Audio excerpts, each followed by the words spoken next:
So just to tell you a little bit about the overall process, the overall project that we're working on, Transition Bounce Forward. So we started this back in September with the What Is webinars, and they're online to see and enjoy. We had 4 webinars with speakers really reflecting on what is going on right now, what's the context we're working in, and what fantastic projects and how people are keeping it active and rolling with the challenges, particularly in 2020. We have also launched a seed fund for transition groups in England. And we ran a webinar last week to launch both the seed fund and the next thing I'll talk about, the visioning process, which is part of the Transition Bounce Forward project. And the seed fund is all about getting money to groups in England. It's unfortunately ring-fenced to England, so apologies if you're elsewhere. Last Wednesday, we also launched the visioning process, this fantastic visioning resource to take us, each group, have the conversation of what is going on right now, what if it were different, and what should we do next? So there's lots of really rich resources. You get to play with the world famous transition time machine doing that visioning process, and an invitation perhaps to do the visioning process with your group before taking out a particular strand and drawing in other people from around your community to maybe try and tackle some of the really nutty things or the things that will really unblock change where you are. So that was launched last week and is now live. The final 2 things are an invitation to apply for a course with a fantastic Navigate organization who do great work around how we can improve our inclusive practice. So that is all outlined on this link that's coming up in the chat now, but is all about day-long kind of workshop style working with Navigate to try and really unlock practice around better inclusive practice where you are. And also includes building a community of practice around that too. So as you can do a load of peer-to-peer learning. So have a look at that if that really appeals to kind of attack that challenge of how we work more inclusively. And finally, a save the date. So on the 20th to the 28th of February next year, we're going to be running the What Next Summit. So this is a real opportunity to not only come and hear some great webinars, but also play around with a fringe space where we can connect. We, the transitioners around the country, can connect, and beyond the country can connect, as well as see our place in the international scene. So we're kind of forming that now, and there'll be more shape coming from that, but definitely a save the date for the 20th to the 28th of February 2021. Goodness me, saying it all at once. There's quite a lot going on, so quite a lot to get your head around there. And there's there will be a link to the website that we're running for Transition Bounce Forward with all of these resources on. So that's where we are with that. And I'm now going to hand over to Rob, who's going to steer us through this next bit, exploring what if with all our wonderful speakers and getting you folks to explore it as well. Over to you, Rob. Good evening, everybody. Thank you so much for joining us. It's wonderful to see some new faces and some more familiar faces.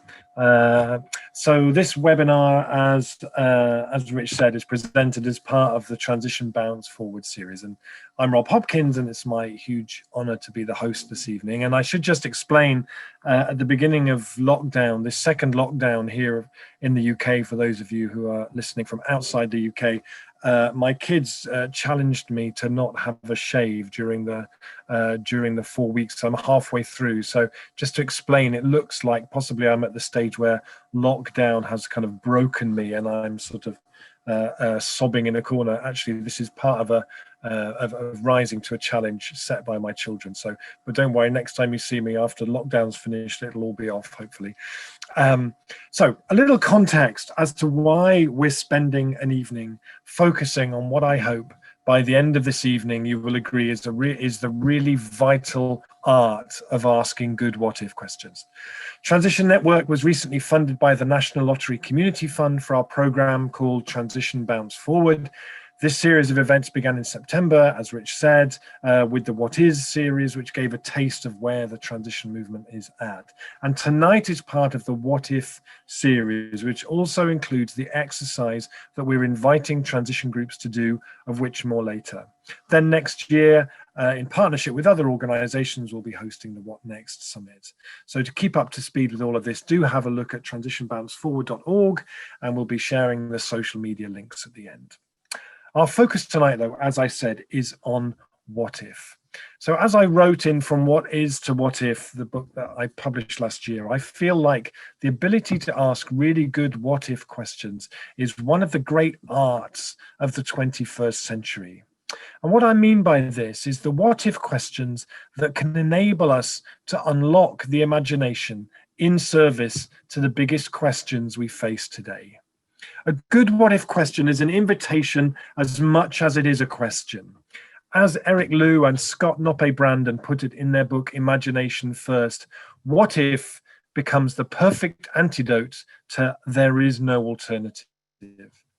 One of my own favorite descriptions of what makes a good what if question is from Antanas Mockus, the former mayor of Bogota in Colombia, who wrote, "What people love most is when you write on the blackboard a risky first half of a sentence and then recognize their freedom to write the other half." So the what if exercise that we've developed, which we're inviting as many groups, transition or otherwise, to do, is about immersing your group in developing the skills and abilities to ask great what if questions. And you'll find the link in the chat to find out more.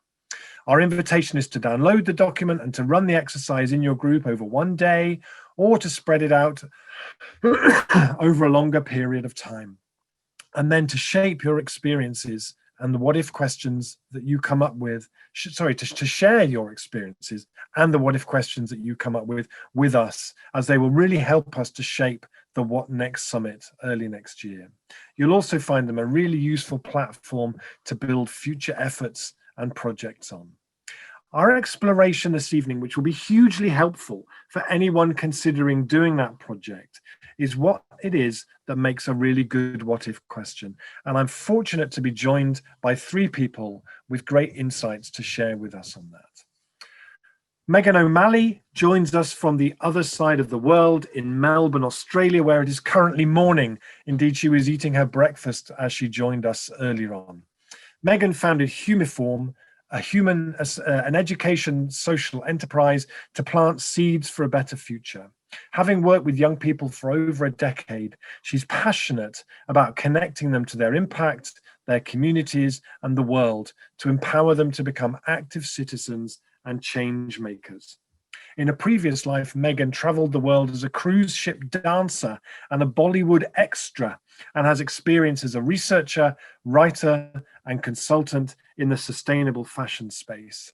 In 2016, she walked 3,500 kilometers across Southeast Asia as part of a project called Walk So Good, to learn from and to share the stories of people creating clothing in positive and sustainable ways.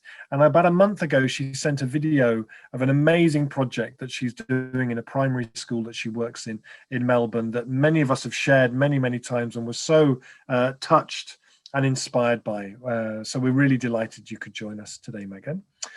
Ruth Bentovim, who some of you will know and have worked with, has worked as a professional artist and consultant for 30 years, using the transformational power of the arts to work creatively with thousands of people in the arts, public, private, education, and voluntary sectors. Before focusing her practice as a socially and ecologically engaged artist, facilitator, and designer, she worked as a cross-disciplinary theatre maker, collaborating with scientists and writers. From 2003 to 2020, she was a co-founder and executive director of the brilliant Encounters Arts, specializing in community involvement and engagement.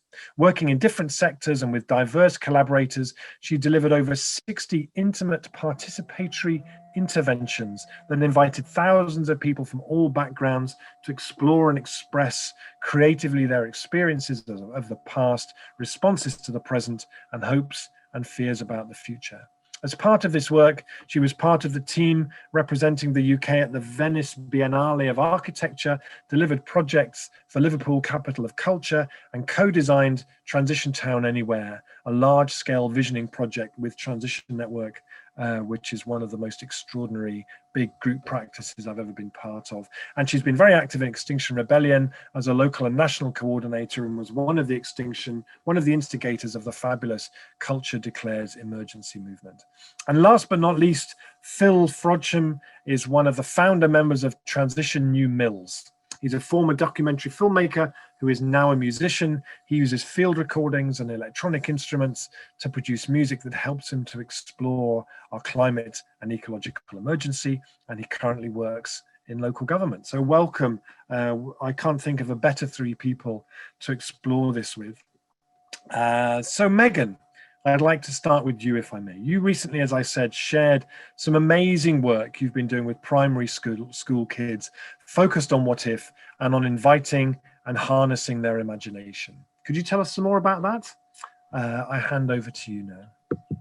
Yeah, so thank you, Rob. It's pretty exciting to be a part of this event. I'm sorry I don't have any slides to share because most of my work is done with young people, and for good reason. I would need to get about 50 million different permission forms signed to share their work. But this year I've been facilitating a change-making program in collaboration with a primary school with a group of about 85 grade 5 students aged 10 to 11.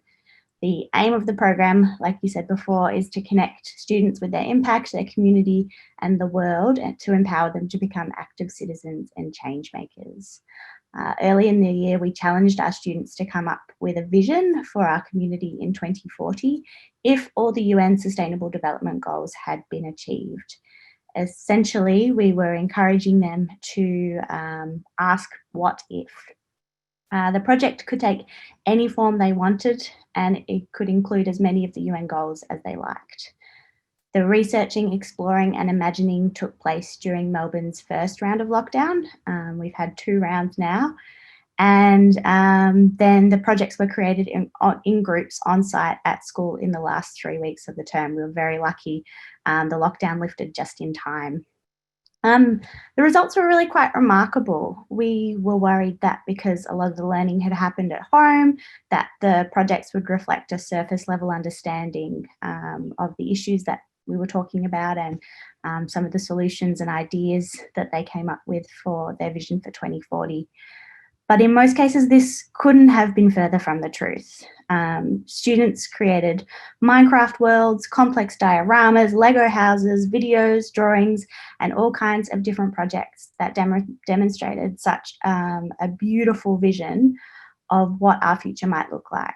It was really quite amazing. Their ideas addressed a wide spectrum of issues, including gender equality, disability access, locally grown food, carbon-intensive travel, resource distribution, clean energy, carbon drawdown, and so much more. I'm going to share 3 different elements that we had in place to help create the right conditions for our students to ask what if and develop their ideas.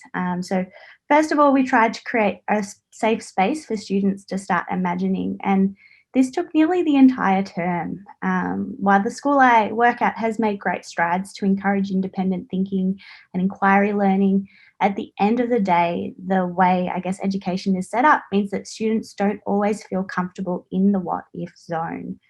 When there isn't a clear right or wrong answer, some students shut down, some panic, and others just stick with what they already know. I'd imagine this is very much the same for adults. It is definitely the same for me. When someone puts me into the imagination space, I pretty much panic straight away. But when I'm in a safe space, that's all good. We had to work really hard to create this space where students felt they could experiment and explore new ideas. It took a lot of encouragement and a lot of positive reinforcement for students to trust in themselves and understand that there was no way they could fail if they just had a go. This project we were asking them to do was also unlike anything they had really done before. So it took some of the students quite a while to wrap their heads around it. Many of them would ask us questions about what they were allowed to do. So are we allowed to research racial inequality? When I research climate change, can I look into this X, Y, Z? I watched this documentary. Is that okay? Are we allowed to do a drawing? Are we allowed to do a library? And nearly every time we would answer, you are in charge of your learning. You can do whatever you like. By the second week of creating their projects, students seemed to feel much more comfortable trusting in their imagination and creativity powers, and were so excited to share their projects with anyone who would listen. It was pretty wonderful. One of the students really summed it up in an interview when he said that At the start, I was like, what am I going to do for a project utopia? But then I wasn't expecting to do a colossal drawing of a cityscape, but it was actually really fun.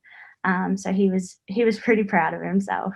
But yeah, speaking of fun, the second element important to some quality what-ifing was good, clean fun. I think one of the reasons students kept asking us lots of questions throughout the term about what they were allowed to do was because they were worried that they were enjoying themselves too much.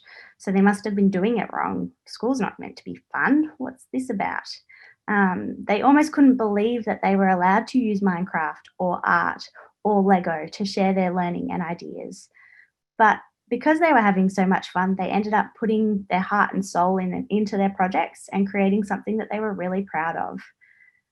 We also, inspired by Rob's Ministry of Imagination podcast, we ran an Imagination Week during the last weeks of online learning when students were starting to run out of steam with the remote learning situation. I dressed up, gave myself a silly name, and appointed myself Minister of the Ministry of Imagination, and then set imagination challenges for the recently hired junior ministers. A lot of the students loved it and would get into character while coming up with some really imaginative ideas and what-if questions for change. The third element we found to be really important to creating the conditions for good what-if questioning was collaboration. This year has been a difficult one for community and collaboration. Melbourne has, I think, been in lockdown longer than anywhere else on the planet. We recently came out of our second lockdown, which was wonderful. But yeah, while the students were working, their learning from home on their own was really good, but we also saw an explosion of ideas happen when they were all reunited for the last 3 weeks of the term and were able to create their projects together.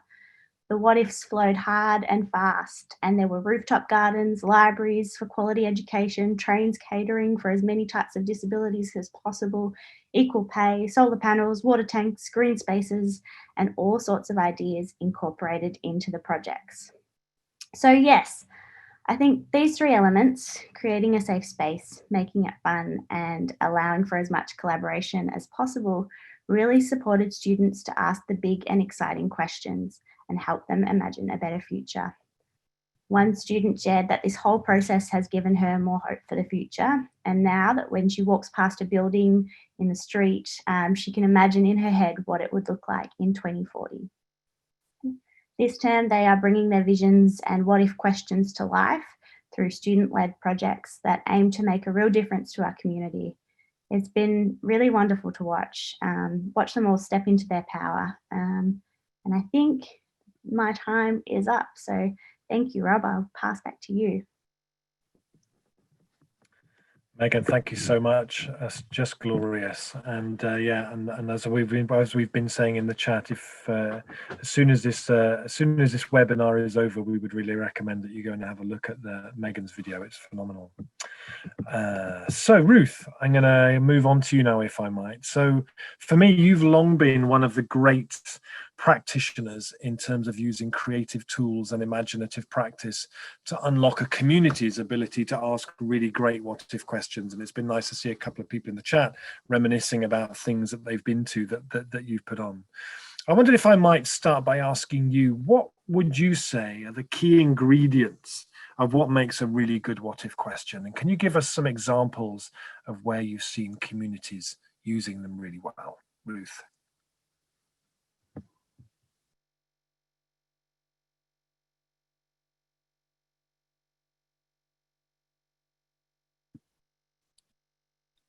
I'll do my best to answer your questions. Hi, everybody. I'm going to kind of arrive at the ingredients as I go, as I talk a bit. I think that one of the key things, just in a really simple term, if I was to say what makes a really good what-if question and the conditions for those, is if you are genuinely interested in the question. It sounds really simple, but often we ask questions or people ask questions that they either already know the answer to or they're actually not really that interested in. So a key thing is if you are genuinely interested in it, and if the question is generous and if it's relational. And when I was preparing to talk this evening, I was thinking about that actually, what if is a kind of state of mind, really. And it's a simple human process, but actually it's quite a big step for many people. And because it, as you've spoken about, it reaches beyond that present moment, maybe a present condition, a present oppression, a present sense of stuckness, disempowerment sometimes. And it also goes beyond simply, I've got a solution, or this is my manifesto. So it goes beyond the kind of pedestal political response. And it goes into this place of dialogue and collective creation and co-creation. And I was thinking about that. I would just share a bit as I get to some principles about my own relationship with kind of what if, or creating over the last 17 years spaces, that I realized when thinking about it, that really it's around a start. Often a good what if context and how to involve other people starts with a problem or a challenge that really, really affects or matters to me personally, sometimes, like starting where you are. And it could be that the problem or challenge you see relates to your life, relates to the place you live, relates to the wider world, relates to future generations, but something that's keeping you awake at night. And over time, that might change in your life. But often there's a couple of things that really stay with us as problems or challenges. And so for me, I'm just going to use my example a little bit as I go, that in 2000, I moved from London and I moved to Sheffield. And I left being a theatre director behind, and I came to Sheffield, and I wanted to work differently and more collaboratively. But I moved into a very inner city neighbourhood in Sheffield. And my challenge was that I didn't want to stay in a monocultural silo. I didn't want my kids to grow up in that, but actually I was quite scared where I lived in many ways. There was quite a lot of challenges and problems. So this challenge was there for me, like, how can I integrate and how can I contribute to where I live, but how can I find a way to do that? So I think that for some people, we stay in that challenge, almost victim space of negativity. It could be worry, fear, anger, a feeling of disenfranchisement, or a feeling of powerlessness. We stay with the challenge. So another step towards this kind of what if activation, I've called it, is this sense of then going back to, well, what's my belief? What's my desire? What's the wish I have for change? And again, in my situation, using that, and then I'll give some examples, it was like, I want to know other people from different cultures and backgrounds. I believed that everyone's got a responsibility to work together to bring about change. I believed that everyone had something valuable to say, but in a way that belief and desire and wish can often be quite closed. It's like, that's what my opinion is. And I think that that's almost like politicians, quite a lot of them stay on that level. It's about me, it's about my things that affect me, and it's about my wish, and kind of follow me or agree with me. And so I think that then the next stage is this sense of how we shift from our belief into asking a question. And I think this is a really critical point in any community engagement, in any activation, is how to move from my belief, if you like, into a question.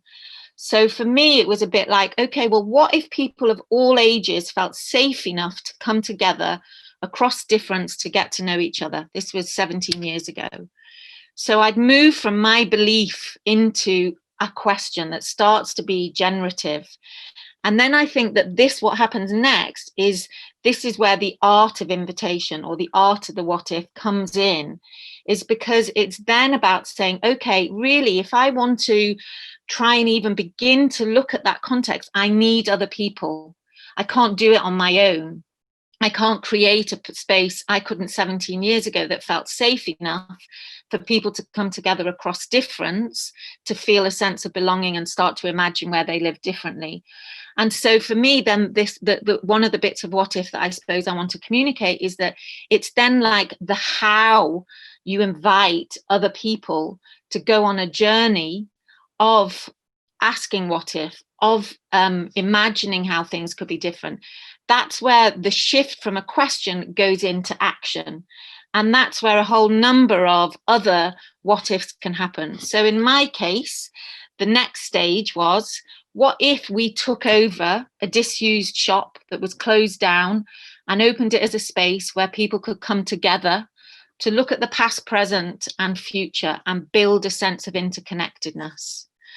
And so, 11 shops later, and then this what if that communities can start to be involved in can start to grow. It's like the imagination starts to come into how you design a what if process itself. So this was, well, what if we had a massive blackboard in this shop, and what if we asked a different question every day that communities could come in, and what if we asked people what question they would like to ask?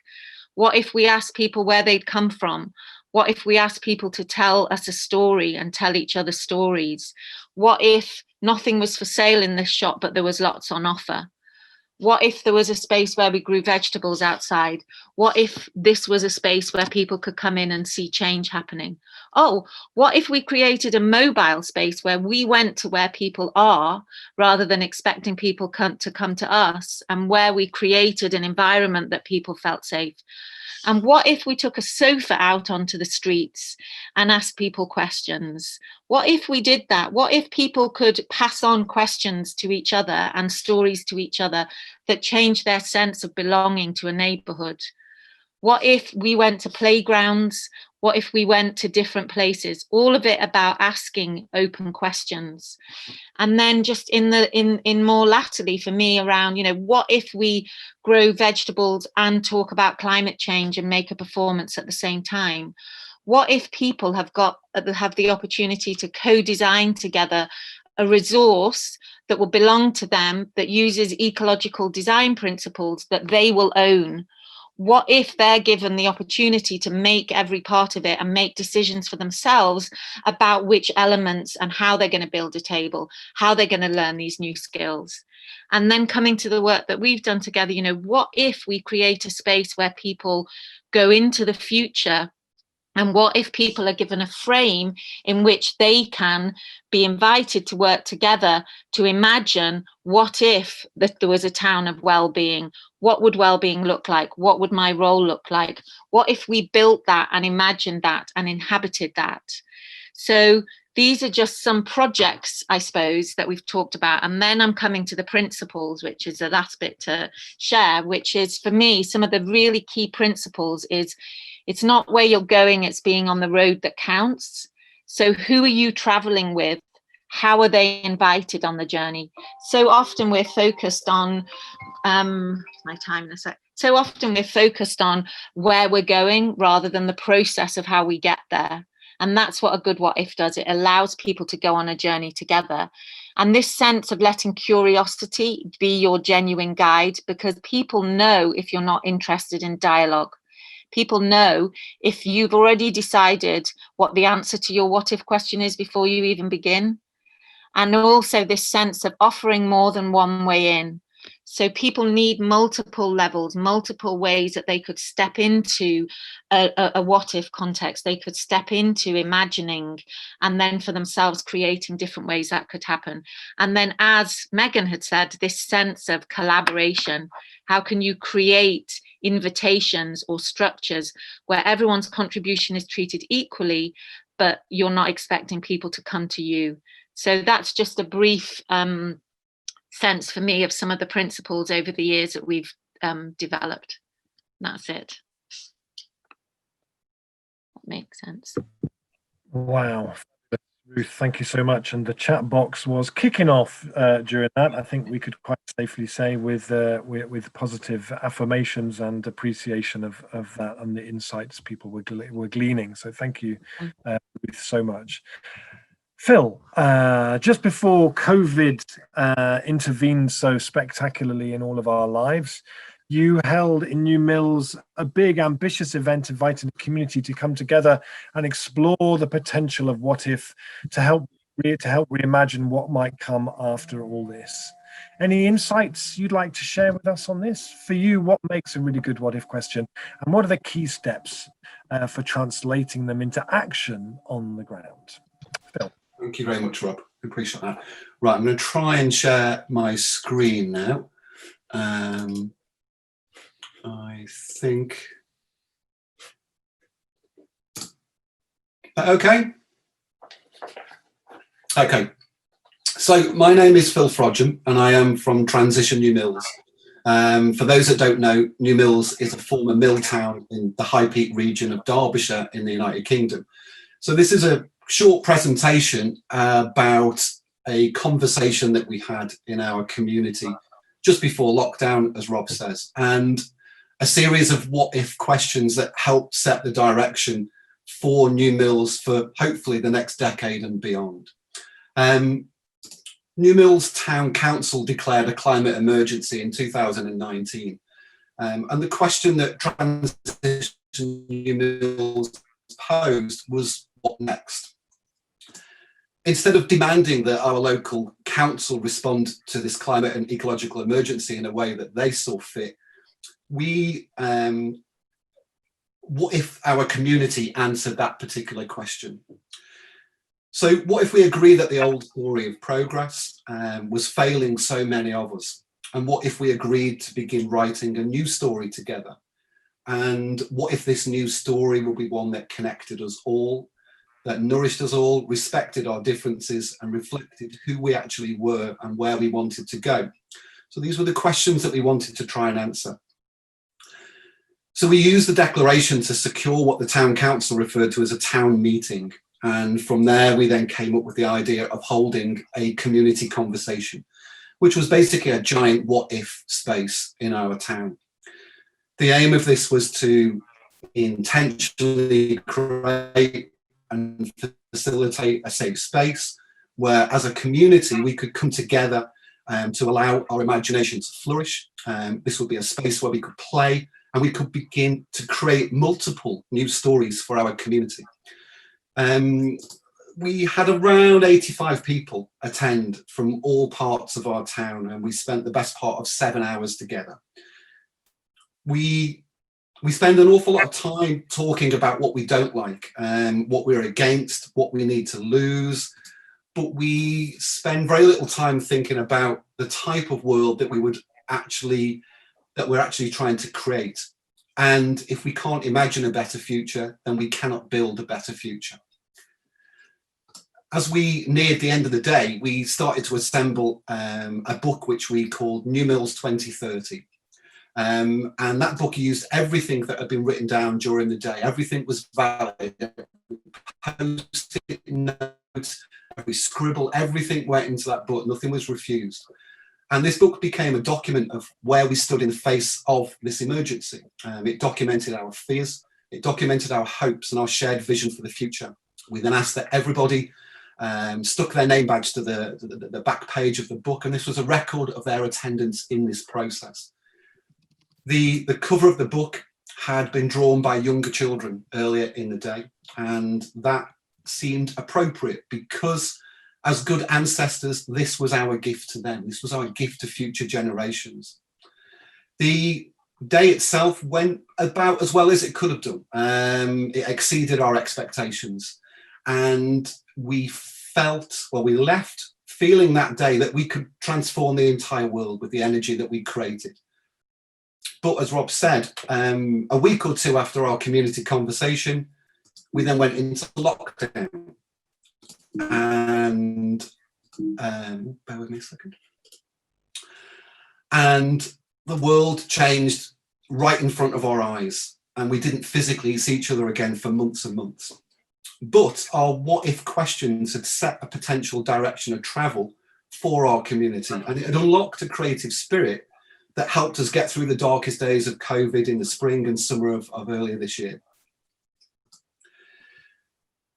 The work inspired by the community conversation continued online throughout lockdown, and many connections were made and many projects were started. Every single one were in some way linked to our shared New Mills 2030 vision. So Bounce Forward was set up, which was a group of residents working together to reimagine and rebuild our local economy.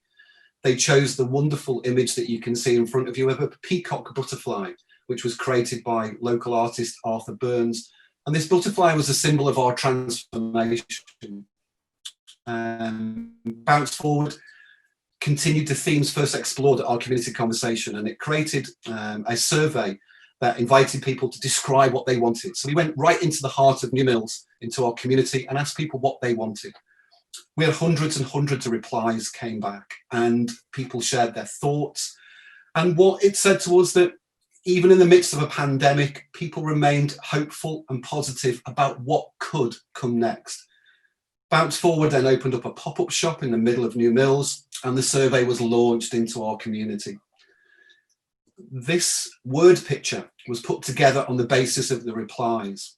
And if you look carefully in the middle, the words that were repeated the most were community, care, safe, and everyone.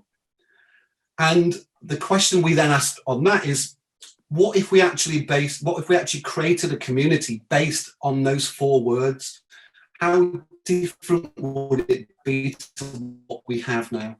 And again, community, care, safe, everyone. Bit of a theme all the way through all the talks we've had this evening. The next project that came was a project called Home Farm New Mills.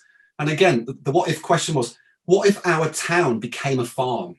As part of the yearly New Mills Festival, everyone in the town was invited to have their own home farm. And they would all be involved in growing food, sharing work, experiencing the seasons, and thinking like a farmer. So around 300 packets of heritage wheat seeds were made available, and each packet had enough seeds to plant up to a square metre of containers or bare soil. These heritage varieties were grown 200 years ago, when it was recorded that good crops of wheat were grown in New Mills, probably in fields that the modern town now stands on. So the project is directly inspired by the fact that the mills that gave the town its name were corn mills, grinding locally grown barley, oats and wheat over 700 years ago. The history of growing wheat locally lasts into living memory. Some farmers can still remember wheat being harvested with horses during the Second World War. And it is this harvest that Home Farm New Mills will celebrate in next year's festival. The cutting, threshing and milling will all be shared events right across the town. There are also plans for communal bread making and a harvest supper. And at the centre of the celebrations will be the outdoor stagings of Lark Rise, a community musical play set on the first day of harvest 100 years ago. The seed planting this year is intended to make all of this possible. It is a small action that anyone can make within our town, but by joining together, we can all enjoy a shared harvest next year. So Home Farm New Mills is about a good what if question, encouraging our community to look forward to better times by planting for their shared future. I want to very quickly go back to the New Mills Festival again. The climax of each year's festival is the Lantern Parade, where around 10,000 people take part in a parade around the historic parts of New Mills, with many, many homemade lanterns lighting the way. If any of you ever get a chance, please visit this because it is absolutely spectacular. But this year we weren't able to do so because of social distancing, and a new plan was hatched by the organisers of the festival. So Light Up New Mills would bring the spirit of this lantern procession into our own homes, and with an all people friendly window display based walking trail for people to explore on foot, to see new places or to see familiar new places in a completely different way. People were encouraged to decorate their own windows in any way they saw fit. And what was heartening was just how many had chose to do so in the spirit of our community conversation back in March. So it felt like the windows offered us a glimpse into the soul of our town. And they invited us to look at our community in a completely different way, a new way to express themselves in a new creative way. So we're hopeful that this will now become a regular fixture in our town's calendar. But what is certain is that when we look, what is certain is that we will continue to ask good what if questions all around our community. And that is what our community conversation helped to unlock. A safe space where as a community we can come together to allow our imaginations to flourish, a space where we can play and create new visions, a place where trust can develop and people can take ownership of their own story. And as we've seen in the last few minutes, we've all seen how positively people have responded to these open invitations. Thank you very much. Wow, Phil, thank you so much. What a rich feast that was of delicious offerings. And before we go to the breakout groups, I just wanted to add one little thing and to share something, which is that one of the things that I find with a really good what if question is that it's from the podcast that I do, From What If to What Next, where in every episode I ask my guests, every episode is framed around a really great what if question, and then the two guests then explore that question. And at the beginning I do an exercise with them where I ask them to close their eyes and imagine that we've traveled forward 10 years in the future to a time where that what if question has become a reality. And it's often one of the most moving and beautiful parts of it. And it really gives you a flavor of how that question and the invitation within that question has unlocked a whole load of new thinking. So I put together for this evening a little, a very short little scape, which just puts some of those together. And it takes, it's about 4 minutes long. Yeah. See that?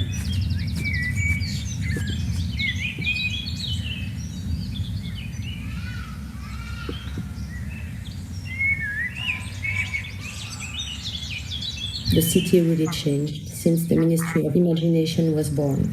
The city has become a huge laboratory in which everyone can participate. You can hear laughter, not just the laughter of children, but the laughter of adults. The place is alive with activity. There's people everywhere doing things. People can walk freely in their bodies, regardless of their shape, their size, their abilities, their gender expressions, the color of their skin, their age, and there's an embrace of that. We care about the things that we have.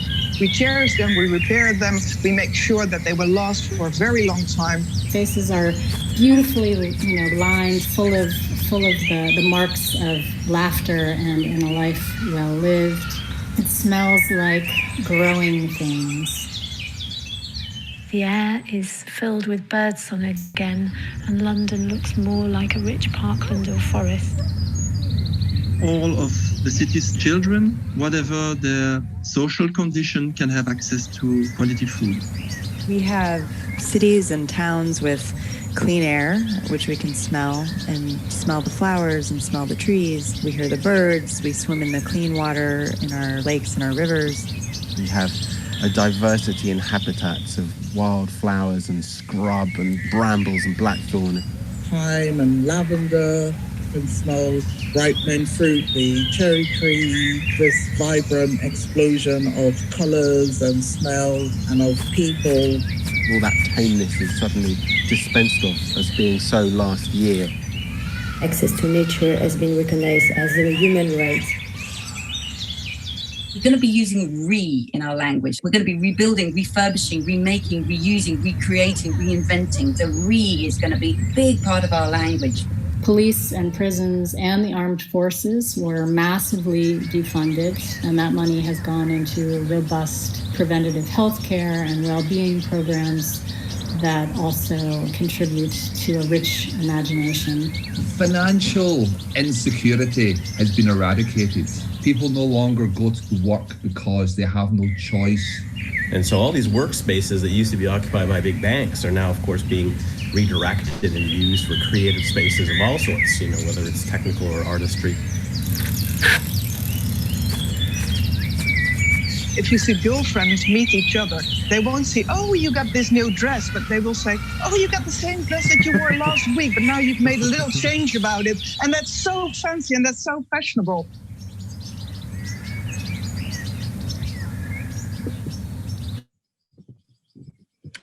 Great. Well, thank you. I hope you enjoyed that. And so now Mike is going to put you into breakout rooms for 10 minutes.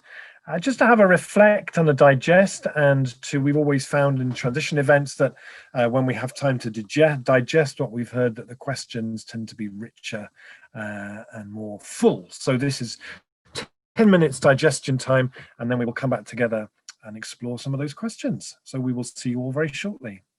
What did you guys think of each other's talks, guys? What stood out? Lovely to hear what everyone's doing, and just, yeah, it was really amazing just to hear from people doing wonderful things in the world. Yeah, it was great to hear. I really enjoyed that process of hearing about the children, young people. I really recognize that sense of people can't quite believe that they've got an open space to explore. It's very unusual. It's like it's usually within that tight frame.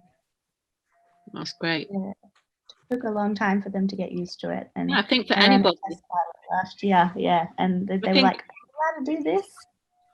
I think also it's like if the parameters are too wide, also they can be wide but also tight at the same time. That's what I think is interesting, is how do you create an openness, but actually how do you also have something that is a safe enough frame? Yeah, that's why we got them to research the UN goals beforehand and getting them into kind of thinking about it, and now they can really talk about those issues in quite complex ways, which is, they like to say, we can do this better than adults. We can talk about these things. Adults don't know this much about what we're doing. It's great. Yeah, it's interesting that thing about the who are like, are we allowed to do this? Is it who are, when I was researching the book and I went up to Dundee, where this amazing project called Art Angel that works with people with mental health problems and burnout and anxiety and stuff by using art. Incredible people I met, their stories about how burnt out they were and lost, and in section mental health units, and how that actually when you're sectioned, you don't get to make any choices about anything. That process of coming back into the world and deciding whether to use a blue pencil or a red pencil to draw this line is just a massive call. And I said to them, what are you doing here? How are you doing this? And she said, this is about safety and hope. This is a place that's about creating somewhere that's about safety and hope. And you could see people were kind of reimagining themselves. I spoke to this guy who was in his late 50s. He'd worked in local government for 30 years. He'd had terrible burnout, and he was sitting there painting this painting with very kind of carefully with all these dots on it. And I said, so do you think of yourself as an artist? And he paused for a little while and said, aye, why not? Kind of see like people reimagining who they were, because who they were before didn't really work. And so coming out the other side of this, and it was the space they were creating of safety and hope. It was so interesting. Yeah, nice. Everything, to me, everything that you said, Megan, it sounded exactly like our community conversation. Everything, every single thing. There was no difference between, children and adults as far as I was concerned. It was the same process. And like you said, Ruth, I mean, even when we talk about giving someone a blank canvas, there's still a boundary. We still choose the size of the paper. We've already made a decision. We've already started to kind of consign to kind of to design that process already. So you can't just say to people, just get on with it. No, because it's hard. That it's really, really difficult to do that. But it's how you can kind of, exactly. It's like what you were talking about in yours. It's how you can set frames that can allow people to step into and then feel within that they have got agency and space to collaborate.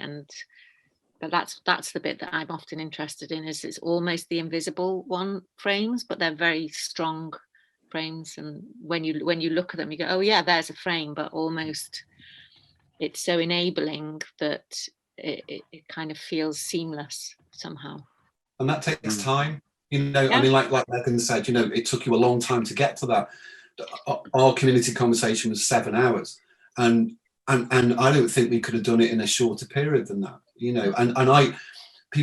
There are towns or transition projects around us who are doing similar projects, and we're advising them on that, and they're saying we've got an hour and a half to do this, and I'm kind of thinking, oh, you're going to struggle with that, because you have to build that trust. And it's not, I think you said it as well, Ruth, it's not just trusting the process, and it's not just trusting other people, but it's trusting yourself. It's really, because we're not used to doing this. We're used to, it's a big role change for people to have that agency and to be creative. It's difficult. you know, and you see people really struggle with it. Yeah, true. People to not know the right answer is just, you know, it's difficult. I myself struggle with it as well. Often I have to really relax into it. When what is the answer that I should be saying? But yeah, definitely, it's amazing how long it takes for people to let down that guard and trust themselves. For sure. I also think, I suppose I just want to also, it is, but I also think it can be very quick depending on what the invitation is or the question is. So I think it can take a long time on, but I also think that you can find a question that can catch people and it can be quick. You know, I think I agree about time, but I also, I would challenge that a bit as well, that there's a different, that sometimes you can do both. What's a question that you've used that has really sparked people?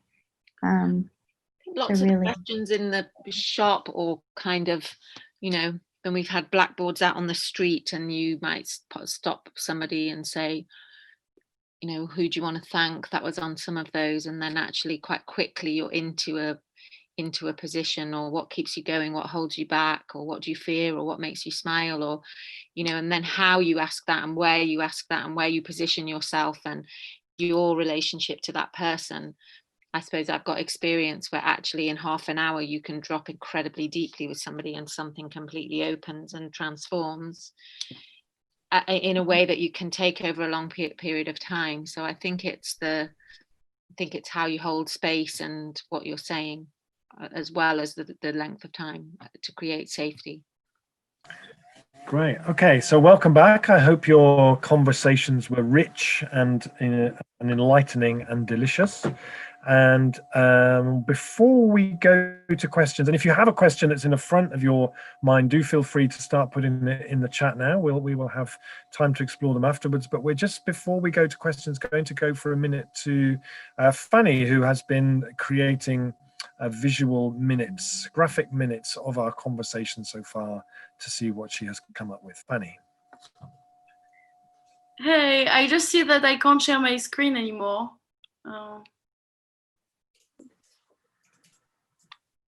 Just one moment. If Mike as host can give you the co-host rights, that must have been sometimes Zoom is a bit of a rocky ride. Mike, can you just give Fanny co-host rights, please? There you go. Should be fine now. Perfect. Yeah, so it has been so inspiring and so many elements. So I'm mapping a bit this beautiful recipe of like how to ask questions. And yeah, thanks a lot. Looking forward to the rest of the conversation.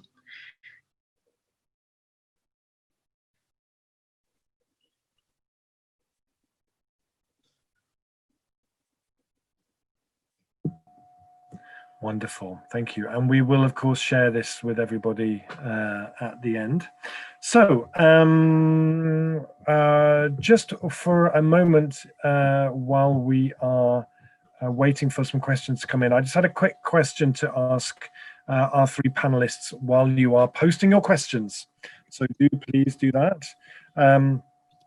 So inviting the imagination, it was something that we were chatting about a little bit during the break when people were in the breakout rooms.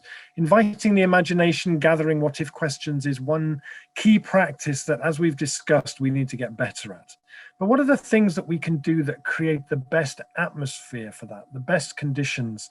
And what have you all seen that are the practices or the approaches we can take that create good foundation for people to be imaginative, to create the most conducive space possible? Maybe just a little taste from each of you. Ruth? I think that for me, it's something about creating an environment that feels quite familiar. So there's something about how you hold space. I talk about holding space a lot. So I think one of the ways to do that is to really be aware of the fact that as somebody who's inviting other people to join in, then there's something about how you position yourself, how you hold space for other people, and also that it's very homey. I always have a kind of quite DIY, homey. No, my rule is I never use Post-its, but that could be contentious. But that's one of my ways of doing it. So safe, homely, and how you hold space.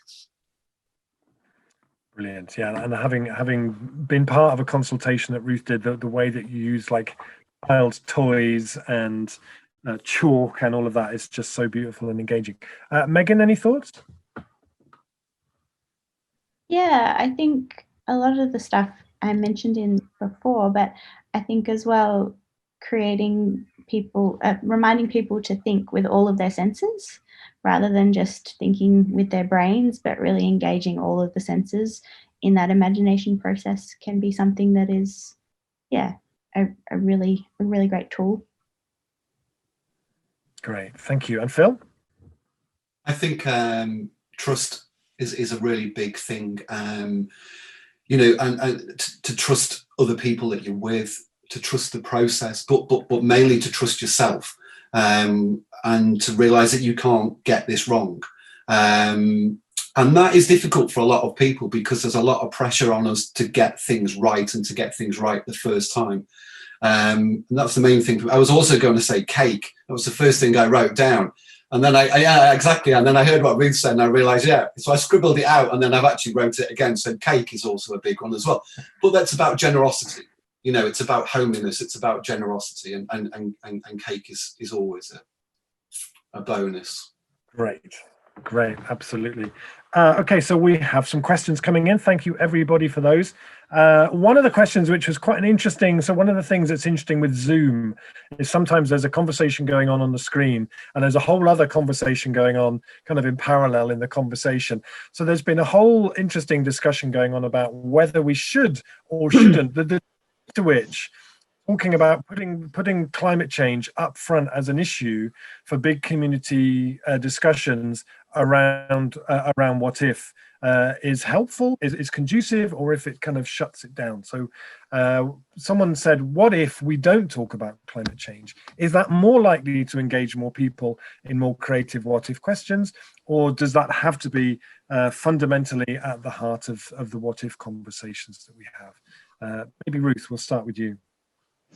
Yeah, I've been noticing that going on there, and I think over the last kind of many years that I've probably shifted, and I feel as if now I think it's important and it's useful to be able to use it. But I think that in all the spaces I set up, I always try and create a space for both joy and challenge. So when talking about climate, I think I would always try and frame a sense of what kind of world do you long for, as well as what concerns you about the climate emergency that we're in. You know, that there's a way that we need to be able to talk about the challenging things at the same time as talk about the other things. So I would say yes, and for myself. Great. Megan, any thoughts on that one? Yeah, I totally agree that we do need to talk about climate, but I think it can be within the context of all the other things going on in the world and how they're all interconnected. With the project that we did, we addressed the 17 UN goals, and students got to really explore what they were interested in. So, and we spent the first term before we did this project teaching students that everything is connected, and that, you know, you can't have climate action or change on climate without looking at biodiversity, without looking at gender equality, without looking at all these other issues as well. So yeah, I think it's more about presenting a more complete picture and inviting people to be a part of that. Thank you. Phil? Yeah, we took a slightly different approach with our community conversation, and we kept it very, very local. So we talked about our local river, we talked about our local air quality, you know, and it became very real. I think, I don't know, I personally don't particularly like to talk about climate, but I know that people do, and I agree with Ruth that there's got to be a space if people want to do that. You certainly can't shut that conversation down, but we found that when it became part of when the conversation became actually part of people's lives, they really responded because it seemed very, very real. Whereas sometimes climate can be so big that it can paralyze us.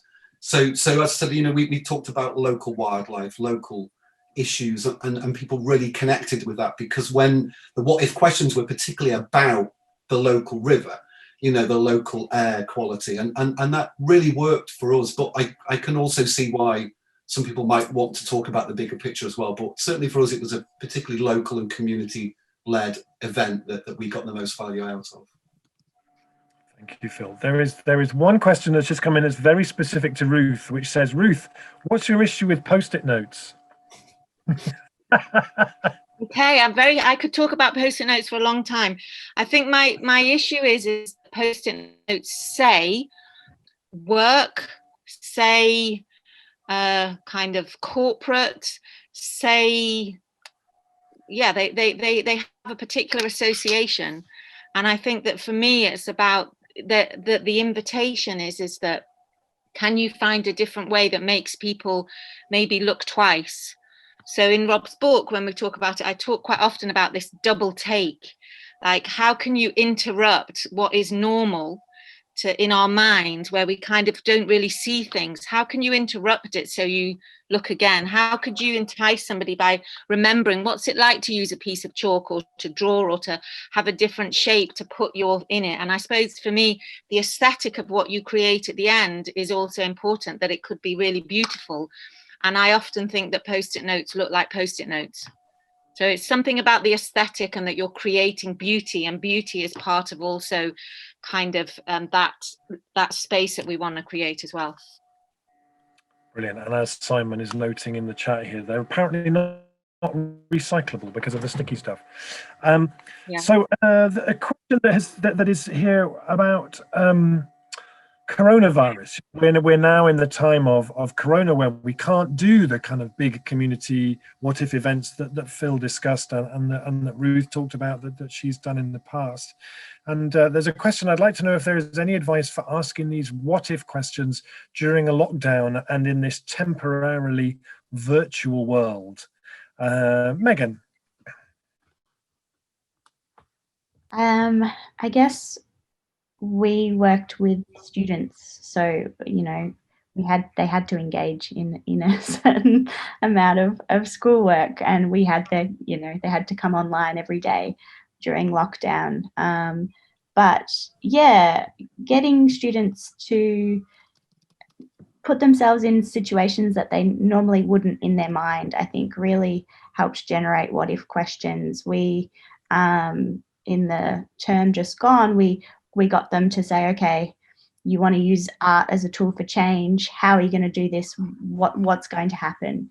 And really getting them to go, oh, okay, what if I use this as a tool for change? What if I what am I going to do? What's going to happen? And really putting them into this kind of positions where they have to think outside the box was really fun. But again, they kind of have to do the activities that we set them, because it is school.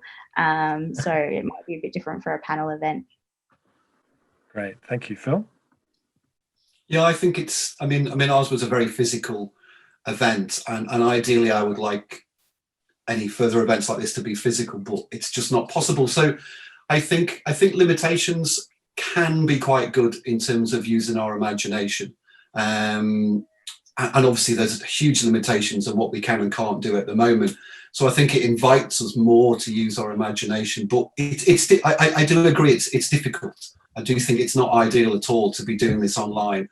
You know, I think with Zoom, I didn't think you could create community online, and then I gradually got to the point where I thought you could, and then just as I realized that everyone got bored of Zoom, so it's difficult, you know, it's kind of it is very difficult. I think it can be done, but it's, you know, let's not kid ourselves, it's not quite the same, but you can still have these imagination events, and you can still think and reimagine. That can all still be done. That can be done to, you know, on your own with others online, but it's not the same now.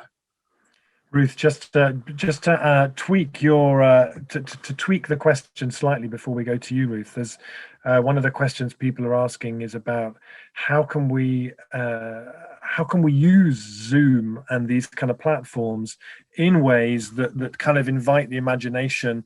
And I know you've done some incredible stuff with Lucy Neal, developing your Art of Invitation course to be an online course, and taking many of the exercises that you do on that course and turning them into things that can be done on Zoom. Can you give us a few tastes of more creative and imaginative ways in which we can use this platform we all seem to spend so much time on now? Yeah, I mean, I think in a way for me that it's got some of the same challenges and opportunities as live. So one of the challenges would be, how do you recruit people to be part of something? And for me, recruitment is always a massive challenge, whatever you do. If you're doing it in a civic hall, or if you're doing it online, that there's loads of work that needs to be done beforehand to invite people there, that can be done creatively still, in a way. But on what we've been doing recently is just to trust that it is really possible to do things on Zoom creatively in the same way that it's possible live to do it. So we've been running the Art of Invitation based on these principles. And, you know, we gave people before, can you create a card and cut out a heart? Can you get at this? Can you have some stuff ready? Can you get some materials from around your house? And then we basically got people to imagine things, to work in pairs, to work in teams, to make things, to create invitations for each other, to try them out in their garden, to try them out with a friend, to come back, to use video, to use WhatsApp at the same time where you're videoing and sharing things. So I think it's a kind of, and then we'd also done stuff where someone had a live fire in their garden, that was for another event, or you're bringing in the natural world. So I think in a way it's a similar thing where you have to kind of allow the what if process to happen and go, what if we can create something different on Zoom, and be bold with that. So I do think that's possible, but it's actually some of the similar challenges if you were running an event. How creative can you be? What methods can you use? How do you invite people? How do you use your whole senses? So, yeah. Wonderful. Thank you. Rob, can I also Phil, add that, yeah, just one thing, that this event tonight would not be happening if it was in real life, you know, and that's really important to remember. You know, there are people from all over the globe listening to this, and so there are real positives to it, that we can connect with so many more people from so many more places. So let's, you know, we need to weigh that up as well. Sorry for interrupting. Great, no, not at all. There's a question which is rather nice. Can each of the panel say a what if that they have not voiced before, and then invite us to submit what ifs in the chat box, which is rather lovely. So completely putting you on the spot with absolutely no preparation, having been part of this conversation so far this evening, is there a what if question that is bubbling up in your mind that you'd like to share? And if anybody else listening has one that has come up through this evening that they're taking away with them, then do use this as the opportunity to share in the chat. I will go to Phil first. Oh, I knew you'd say that. I could just tell by the look in your eye you were going straight to me. I mean, God, I'm completely stumped, you know. Can I go to Ruth first and then come back? No, I'll go to Ruth first and then come back. You're all very welcome. Is it, are you meaning a what if question related to this process? I think that's what it says. A what if question that you've not voiced before.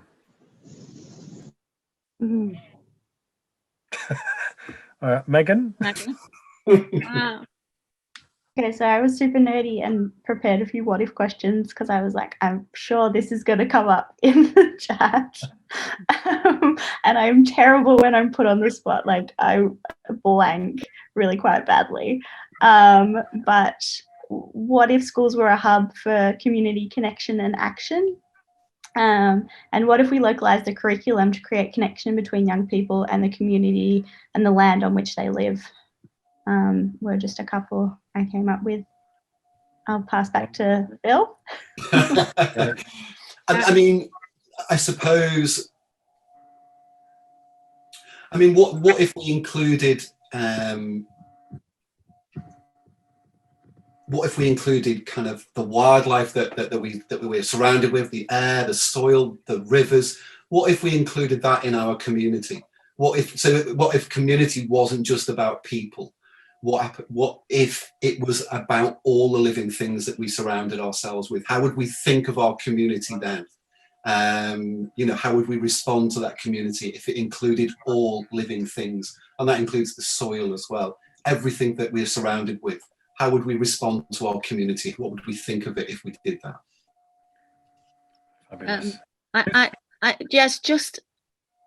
I've been thinking quite a lot about retreat recently as an action.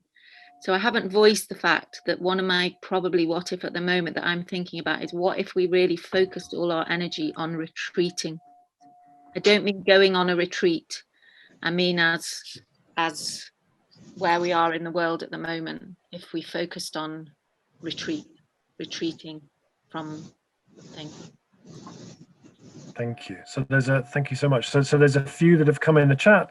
What if everyone had faith in their own passions and making them happen and to speak up about them?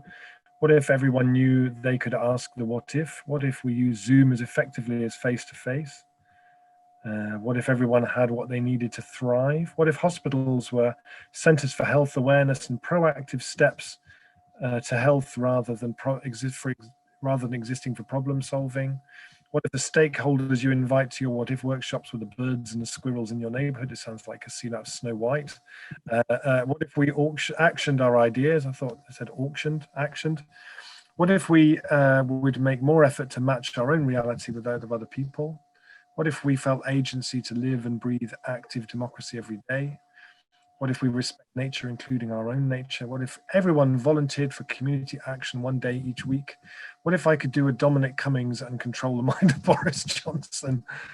Wow, what if indeed? What if the world were a safe space for all? So these will all be here in the chat, and you can look at these at your leisure. I just have one last question, which was sent in by Janie B. In Glasgow, who said, I find in all these transition videos I've been watching, there's always a clear bringer of the energy, i.e. a leader that kicks off the process. How did you come to that moment where you knew, okay, it's time. I've done enough thinking and it's time to step up to the plate? Megan. So I'd worked with a small group of students for about 7 or 8 years. I was a teacher's aide and followed the same group of students up from when they were 5 years old, and then now they're in their first year of high school.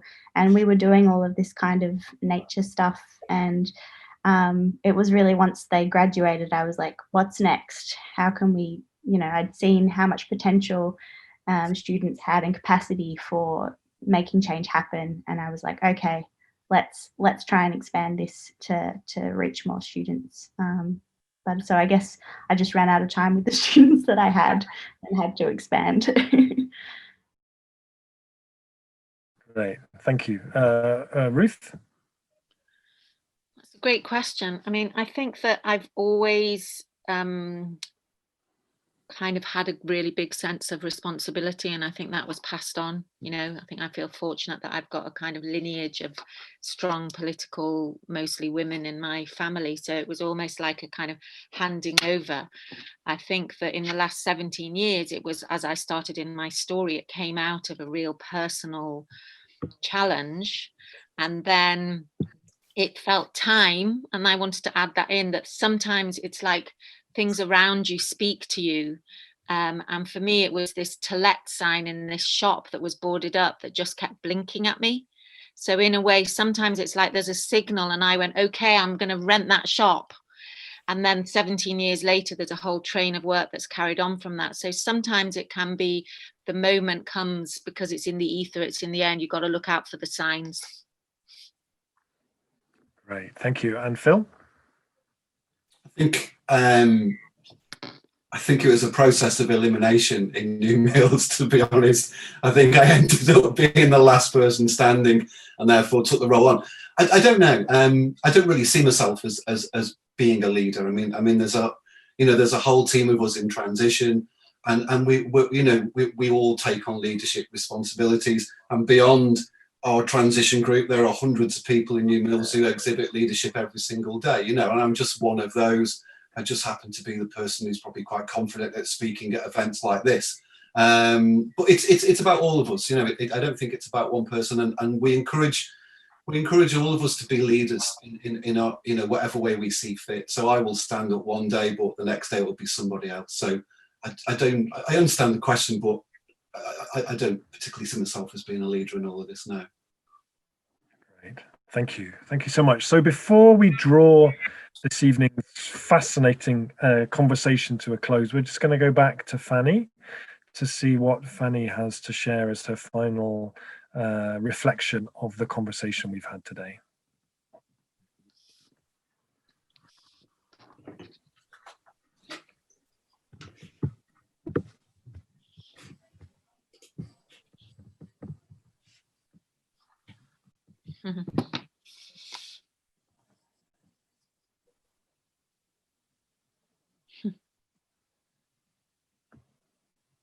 Wow.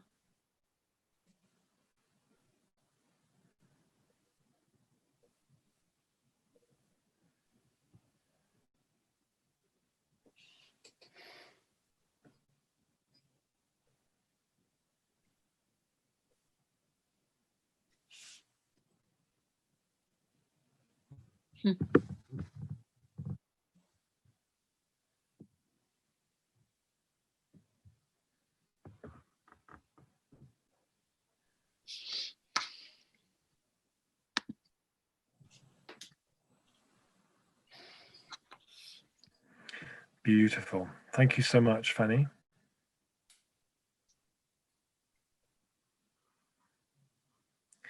So we will share these on social media. You'll find them on our Facebook and you'll find them through our social media. And we will also put them at the Transition Bounce Forward website. And thank you, Fanny, so much. Absolutely beautiful. And I'm sure there will be appreciation shown in whatever way possible for that. Thank you. So, Very inspiring. Thank you. So I'd like to draw things to a close. I feel like we could talk all night about this. It's been wonderful. And I'd like to thank my three guests for being part of such a rich and fascinating discussion. And thanks also to the Transition Bounce Forward team for so diligently working away behind the scenes on this, and to the National Lottery Community Fund and lottery players for making this possible. So please do go and download the What If exercise. You'll find it on the Transition Bounce Forward website. You just click on the What If button. You can download the thing there and make some time and space within your group, within your community to give it a go. We'd love to hear how that goes, and who knows what it might unlock. So we'll see you all again soon, and thank you so much for joining us.